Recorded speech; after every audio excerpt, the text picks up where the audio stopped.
حضرت صلی اللہ علیہ وآلہ وسلم پر وحی کا ابتدائی دور اچھے سچے پاکیزہ خوابوں سے شروع ہوا۔ آپ خواب میں جو کچھ دیکھتے وہ صبح کی روشنی کی طرح صحیح اور سچا ثابت ہوتا۔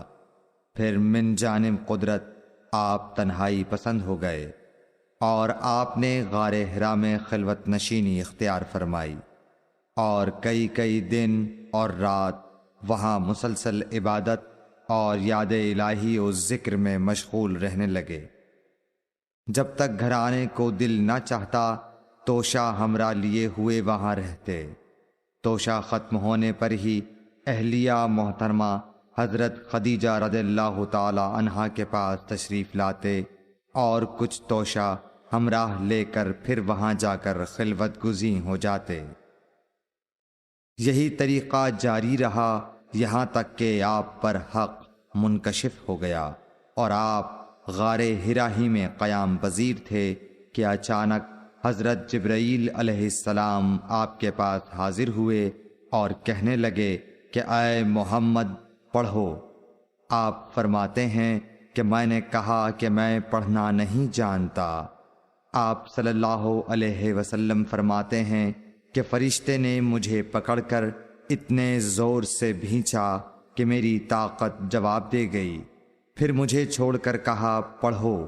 میں نے پھر وہی جواب دیا کہ میں پڑھا ہوا نہیں ہوں۔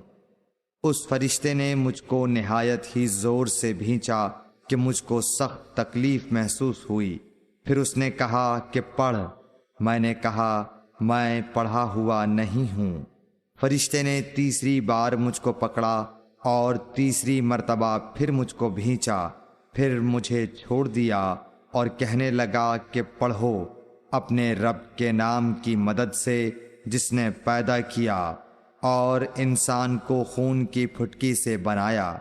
پڑھو اور آپ کا رب بہت ہی مہربانیاں کرنے والا ہے۔ بس یہی آیتیں آپ حضرت جبرائیل علیہ السلام سے سن کر اس حال میں غار حرا سے واپس ہوئے کہ آپ کا دل اس انوکھے واقعے سے کانپ رہا تھا۔ آپ حضرت خدیجہ کے ہاں تشریف لائے اور فرمایا کہ مجھے کمبل اوڑھا دو، مجھے کمبل اوڑھا دو۔ لوگوں نے آپ کو کمبل اوڑھا دیا۔ جب آپ کا ڈر جاتا رہا تو آپ نے اپنی زوجہ محترمہ حضرت خدیجہ رضی اللہ تعالی عنہا کو تفصیل کے ساتھ یہ واقعہ